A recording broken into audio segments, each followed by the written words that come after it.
यही वो सवाल है जिसने दशकों से वैज्ञानिकों और डॉक्टरों को उलझाए रखा है, और आज हम इसका जवाब खोजने जा रहे हैं। समझिए, ये सिर्फ एक टेस्ट नहीं है, बल्कि दिमाग के अंदर चल रही बातचीत को सुनने की एक कला है। तो हमारी सबसे बड़ी चुनौती क्या है, जरा सोचिए। आप एक भयंकर तूफान के बीच खड़े हैं और कोई आपके पास एक सुई गिरा दे। क्या आप उसकी आवाज सुन पाएंगे? बहुत मुश्किल है ना? एबीआर टेस्ट में हम ठीक यही करने की कोशिश करते हैं। दिमाग का जो सिग्नल है वो बस एक माइक्रोवोल्ट जितना छोटा होता है, और ये हमारे शरीर के अंदर की मांसपेशियों और दूसरे बिजली के शोर के एक पूरे महासागर में खो जाता है। तो हमारा काम है उस सुई जैसी कीमती आवाज को उस तूफान से बाहर निकालना। तो इस सफर में सबसे पहले हम इस चुनौती को समझेंगे, फिर हम अपना टूल किट तैयार करेंगे जिसमें सही टाइम विंडो सेट करना, इलेक्ट्रोड्स में महारत हासिल करना और शोर को फिल्टर करना शामिल है। और आखिर में हम इन सबको मिलाकर एक क्लिनिकल ब्लूप्रिंट तैयार करेंगे। तो चलिए सबसे पहले बात करते हैं टाइम विंडो की। इसे ना एक फोटोग्राफर की तरह समझिए, जिसे एक पलक झपकते शॉट के लिए अपनी शटर स्पीड सेट करनी पड़ती है। हमें भी दिमाग की उस क्षण भर की प्रतिक्रिया को पकड़ने के लिए अपनी टाइम विंडो को ठीक उसी तरह कैलिब्रेट करना होता है। आसान शब्दों में कहें तो ये वो छोटा सा लम्हा है जिसमें हम आवाज देने के ठीक बाद दिमाग की बात सुनते हैं। अगर हमारी विंडो बहुत छोटी हुई तो हम जरूरी जानकारी खो देंगे, और अगर ये बहुत लंबी हो गई तो हम बहुत ज्यादा बेकार का शोर पकड़ लेंगे। तो सही संतुलन ही सब कुछ है। और हाँ, ये टाइम विंडो कोई वन साइज फिट्स ऑल वाला मामला नहीं है। ये इस बात पर निर्भर करता है कि मरीज की उम्र क्या है और हम किस तरह की आवाज़ इस्तेमाल कर रहे हैं। देखिए, एक वयस्क के दिमाग की प्रतिक्रिया तेज होती है तो 10 से 12 मिलीसेकंड काफ़ी है, लेकिन एक नवजात शिशु का नर्वस सिस्टम अभी विकसित हो रहा होता है, इसलिए हमें उसे सुनने के लिए कम से कम 15 मिलीसेकंड का समय देना पड़ता है। ठीक है, तो हमने अपनी स्टॉपवॉच तो सेट कर ली है। अब हमें दिमाग की आवाज रिकॉर्ड करने के लिए माइक्रोफोन चाहिए, और एबीआर की दुनिया में हमारे माइक्रोफोन हैं इलेक्ट्रोड्स। ये किसी भी अच्छी साफ सुथरी रिकॉर्डिंग की नींव होते हैं।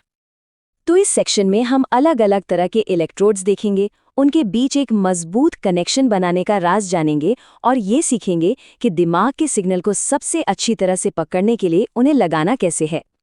यहाँ एक क्लासिक दुविधा है जिसका सामना क्लिनिशियन अक्सर करते हैं: लागत बनाम सुविधा। डिस्क इलेक्ट्रोड्स लंबे समय में पैसे तो बचाते हैं, लेकिन डिस्पोजेबल इलेक्ट्रोड्स एक व्यस्त क्लिनिक में कीमती समय और सफाई दोनों पक्का करते हैं। तो चुनाव पूरी तरह से जरूरत पर निर्भर करता है। अब आता है एबीआर टेस्टिंग का एक सबसे जरूरी नंबर। इसे अपने दिमाग में बैठा लें, 5000 ओम। ये इलेक्ट्रोड्स के बीच का अधिकतम स्वीकार्य प्रतिरोध है, इससे ज्यादा नहीं। तो इस नंबर में ऐसा क्या जादू है? और इससे भी ज्यादा जरूरी ये है कि सिर्फ कम होना ही क्यों, इलेक्ट्रोड्स के बीच संतुलन होना क्यों इतना मायने रखता है? देखिए, इसकी वजह है एक चीज जिसे कहते हैं कॉमन मोड रिजेक्शन। सुनने में थोड़ा टेक्निकल लगता है ना, पर इसका मतलब बड़ा सिंपल है।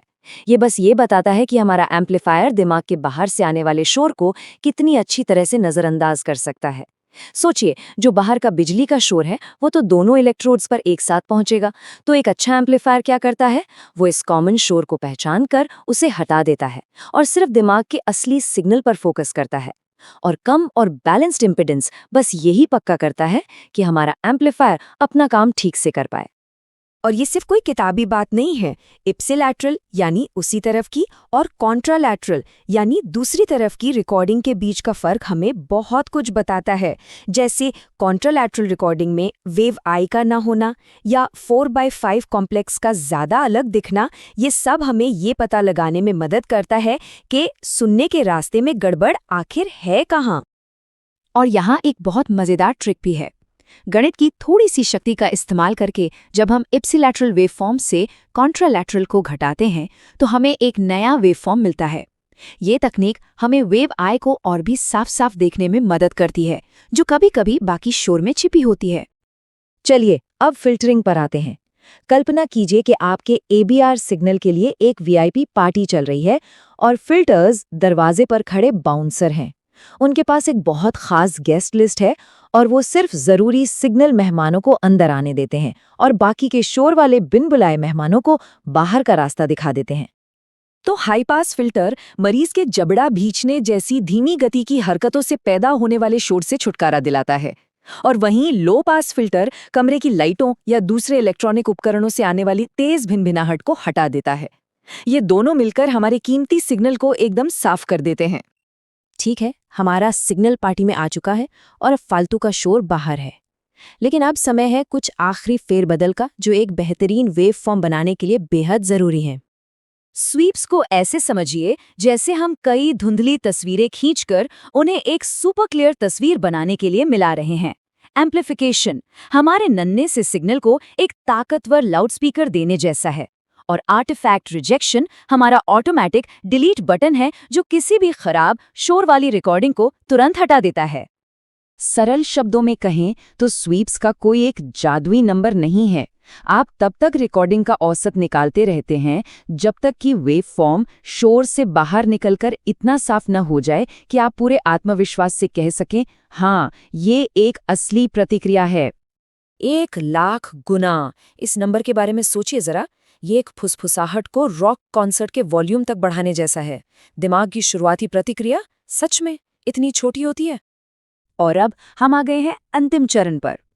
हमने सभी अलग अलग हिस्सों के बारे में जान लिया है। अब समय है इस पूरी रेसिपी को एक साथ लाने का। ये देखिए, यहाँ सब कुछ एक साथ है। हम सुविधा और सुरक्षा के लिए माथे पर इलेक्ट्रोड लगाते हैं, हम छोटे बच्चों के लिए अपने फिल्टर को एडजस्ट करते हैं, और हम एक साफ सिग्नल पाने के लिए ज़रूरत के हिसाब से स्वीप्स की संख्या बदलते रहते हैं। ये एक लगातार चलने वाली प्रक्रिया है, लेकिन ये उन सभी सिद्धांतों पर आधारित है जिनकी हमने आज चर्चा की है। तो अंत में सवाल ये उठता है कि ABR परीक्षण क्या है? एक सटीक विज्ञान या एक सहज कला? सच तो ये है कि ये दोनों का एक बहुत ही सुंदर संगम है। आपको तकनीकी विशेषज्ञता की सटीकता चाहिए, लेकिन साथ ही आपको मरीज को समझने के लिए नैदानिक अनुभव और अंतर्ज्ञान भी चाहिए। और यही वो तालमेल है जो इस क्षेत्र को इतना चुनौतीपूर्ण और उतना ही फायदेमंद बनाता है।